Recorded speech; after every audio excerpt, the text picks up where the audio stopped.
안녕하세요. 핑크노트 콕쌤입니다. 네, 오늘은 여러분들과 함께 기초 한방 각 치료별 주의사항에 대해서 말씀을 드릴 건데요. 우선 가장 흔하게 우리가 알고 있는 치료법, 침에 대한 내용과 그다음에 구법이라고도 하죠. 뜸에 대한 내용, 그리고 음압을 이용한 부항, 그리고 이 수치료라고 하는 네 가지 치료 방법에 대해서 주의사항을 알아보도록 하겠습니다. 먼저 이야기할 아이는 침이라고 하는 아이인데요. 우선 여러분들 하나 보셨으면 좋겠는 게 침이라고 하는 아이뿐만 아니라 한방의 다양한 치료 방법이 우리 생각보다 굉장히 많은 치료의 효과가 있어요. 그래서 적응증에 해당하는 경우가 굉장히 많거든요. 그러니까 예를 들어 물론 오늘은 주의사항에 대해서 말씀을 드리기는 하지만 치료의 효과 이런 거를 볼때 이거는 우리 보통 소화가 안 될 때 침 맞지 않나? 아니면은 염좌가 있어서 우열이 있거나 할 때 맞지 않을까? 아니면 통증, 만성적인 근골격계 통증에 많이 생각을 하고 있는데 그거 외에도 다양한 부분에 이 한방 치료가 쓰인다라고 되어져 있어서 저는 오히려 어떤 치료 효과가 있느냐라는 것도 중요하지만 주의사항이 좀 더 중요하지 않을까라는 생각이 들어서 주의사항만 묻는데요. 침과 뜸뿐만 아니라 대부분에서 한방은 이런 경우에 너무 허약하거나 피로하거나 너무 배가 고프거나 식후 직후라 배가 부르거나 술을 마신 후에는 일반적으로 치료를 하지 말아라 라고 이야기가 되어져 있어요. 그래서 얘는 공통된 금기다 라고 봐주시면 되겠고요. 사실 요 아이들 많이 들어보셨을 거예요. 우리가 이제 침을 놓고 한 15분에서 20분 정도, 길면 40분까지 침을 맞고 있는 시간, 그리고 유침이라고 하거든요. 그래서 자침이다 라고 하면 침을 놓는 거, 유침이다 라고 하면 침을 맞고 있는 시간, 그리고 발침이라고 하면 이제 침을 빼는 건데 중요한 거는 이 훈침이라고 하는 아이가 문제에 가장 많이 나왔었어요. 그러니까 예를 들어 너무 긴장하거나 아니면 허약한 경우에 갑자기 침을 막고 있는 유침 중에 현기증과 어지러움증을 느낀다라고 하는 훈침이 있거든요. 훈침은 현훈이라고 하는 용어를 여러분들 많이 아실 거예요. 현훈은 우리 보통 이제 어지럼증이라고 하죠. 그래서 훈침 이렇게 봐주시면 될 것 같고요. 만침은 침이 구부러지는 거예요. 만침의 가장 큰 원인은 환자가 유침 중 체위를 움직인 경우, 그러니까 체위가 변경된 경우에 만침이 됩니다. 그러다 보니 중요한 거는 침을 맞고 있는 기간 동안 환자가 움직이지 않도록 편안한 자세에서 시작해라 라고 하는 게 중요한 거고요. 절침은 말 그대로 침이 부러지는 거. 그 다음에 채침은 침을 빼려고 하는데 이게 딱 긴장이 돼서 움직이질 않는 거예요. 이런 경우에는 이제 환자 긴장을 좀 풀어주고 이완을 시킨 다음에 침을 움직여야지 안 그러면 손상이 올 수 있다라고 되어져 있습니다.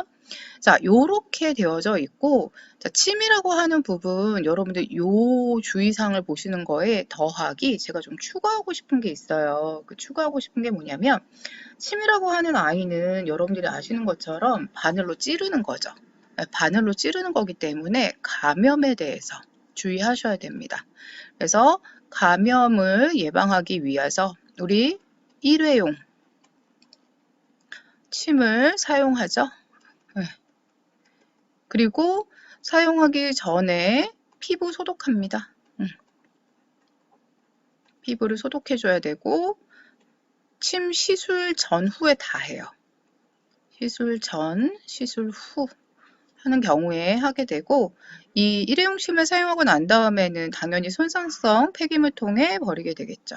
자, 그 다음에 또 요거는 좀 다른 내용이니까 또 주의하는 게 침을 맞고 나면 혈종이라고 해서 약간 이렇게 빨갛게 점점점 남는 경우가 있을 수도 있어요. 그죠? 그런 경우에 그냥 점점점 남는 혈종은 그냥 사라지긴 할 건데 어디에다가 놓으면 안 되느냐라고 할 때 출혈이 예상되는 부위는 놓으시면 안 돼요.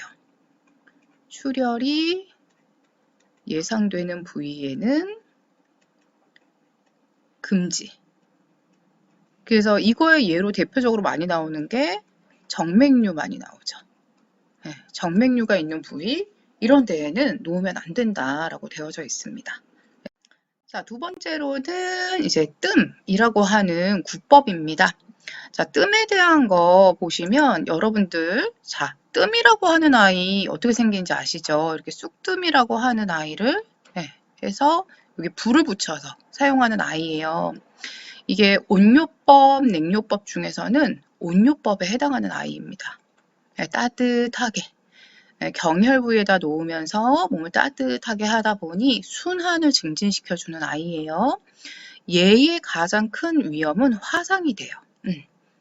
그래서 우리가 뜸을 뜰 때 피부 위에 바로 뜸을 뜨기도 하지만 피부와 뜸 사이에 뭐 마늘이나 생강 이런 것들을 놓고 뜨기도 하는데 어쨌든 여러분들이 가장 중요하게 보셔야 되는 건 이거는 온유법이고 화상의 위험성이 있다라는 걸 기억을 하시면 좋아요. 그러다 보니까 온유법은 어느 경우에 안 하더라. 고열 환자 있는 경우에 안 합니다. 근데 고열 환자만 안 할까요? 출혈의 가능성이 있는 사람 안 하죠. 출혈 있는 환자 안 해요. 자, 그래서 한방에서 보통 공통으로 나오는 게 있어요. 그러니까 출혈을 조심해라. 뭐 이런 내용들이 좀 있기는 하거든요. 그래서 출혈을 조심해야 되는 거 봐주시고 아까 침에서도 정맥류 이런 데 하지 말아라 라고 되어져 있잖아요. 그러다 보니까 출혈을 잘 봐주시고 다만 뜸 같은 경우에는 따뜻하게 하다 보니 고열 환자들 하지 말아라 라고 봐주시고 그 다음에 알레르기가 있거나 그 외에 다양한 피부염이 있는 부위, 당뇨 환자들은 뜸요법 잘 안 해요. 왜냐하면 당뇨는 순환에 장애가 있을 수 있어요. 그래서 대표적인 예로 여러분들 아시는 것처럼 당뇨 환자 발 관리 중요하죠. 발 관리가 중요한 이유는 말초 순환이 잘 돼야 우리가 상처가 재생이 잘 되는데 당뇨 환자 같은 경우에는 혈당 수치가 높을수록 순환이 잘 안 돼요. 그러니까 끈끈한 혈액이다라고 보시면 될 것 같아요. 끈적끈적한 혈액이기 때문에 결론은 산소와 영양소를 운반하기에 그리 좋은 환경이 아니죠. 그러다 보니 화상의 상처 또는 다양한 상처가 생겼을 때 뭐 이렇게 재생이 된다라고 하는 세포 재생 부분이 지연되는 경우가 많습니다. 그래서 뭐 뜸요법 같은 경우에는 이런 경우에 좀 주의해야 된다라는 거를 봐주셨으면 좋겠고요. 자, 그 다음에 부항요법입니다. 부항요법은 유리병을 사용한 음압요법이죠. 피부를 쭉 잡아당겨요. 근데 피부만 잡아당기는 게 아니라 강한 압력으로 잡아당길수록 더 많은 피하 조직들이 잡아당겨지게 되겠죠. 자, 부항 뜨고 나면 멍이 들어있는 거 많이 보실 거예요. 그리고 일부러 좀 사열의 목적을 위해서 이렇게 부항을 바늘로 콩콩콩 찌른 다음에 음압을 주는 경우 있거든요. 그러다 보니까 얘도 똑같이 출혈의 위험이 있습니다. 네, 그래서 골절에 의심이 있거나 피부나 근육 자체에 염증이 있는 자 여기 염증이 있는데 음압으로 당기면 될까요? 안 될까요? 안 되겠죠. 안 되고요.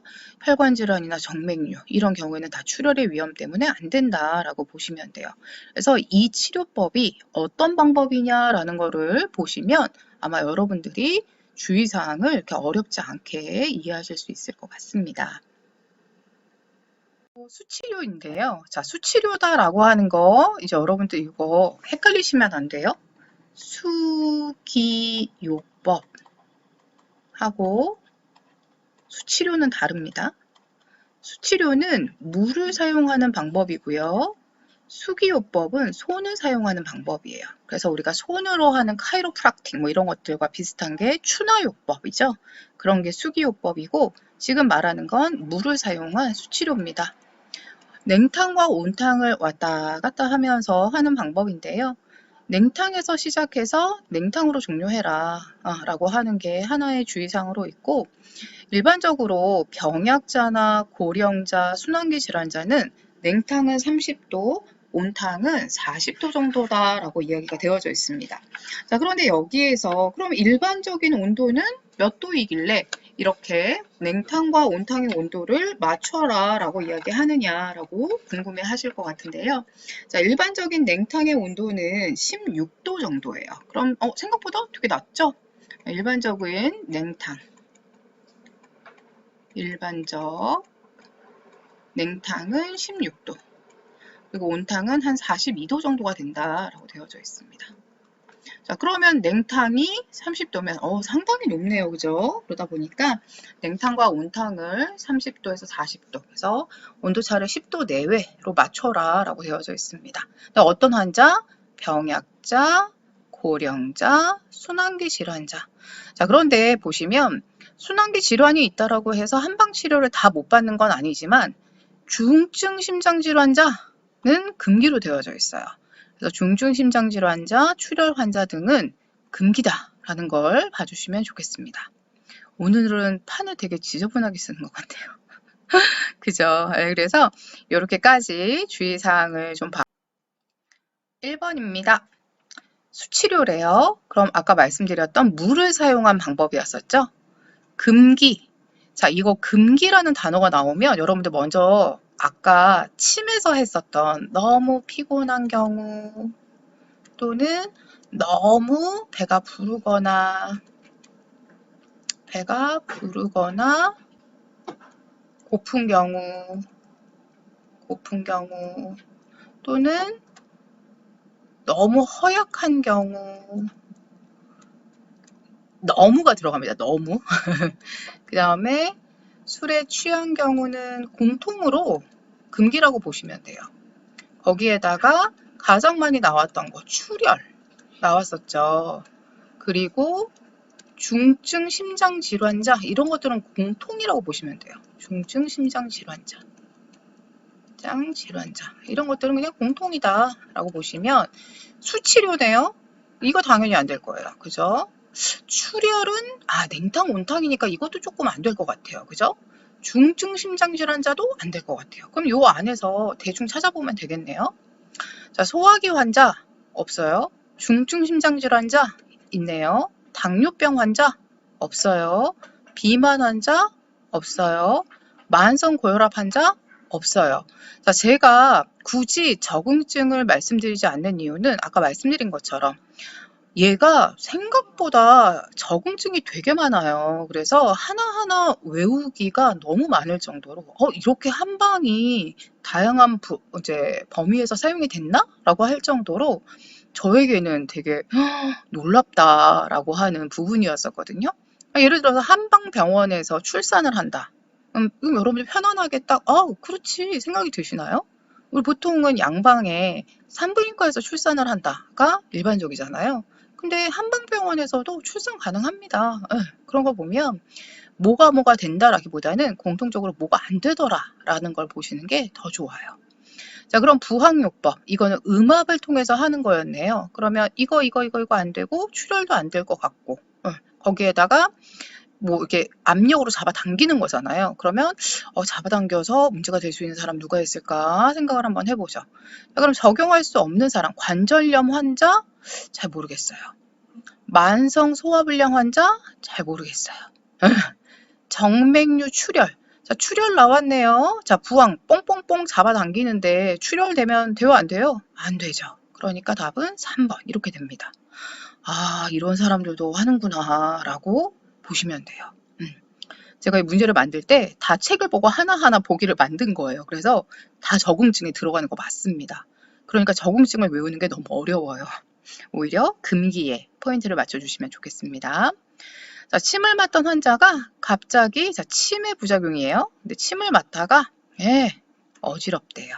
그러면 부작용으로 오른 거는 어지러운 거 우리 현훈이라고 하죠. 답은 훈침입니다. 자, 채침 같은 경우에는 침이 딱 박혀서 안 움직이는 거였고요. 절침은 침이 부러지는 거, 만침은 침이 구부러지는 거였고요. 호침은 뭐냐면 일반적으로 사용하는 침의 종류예요. 으로 사용하는 침의 종류.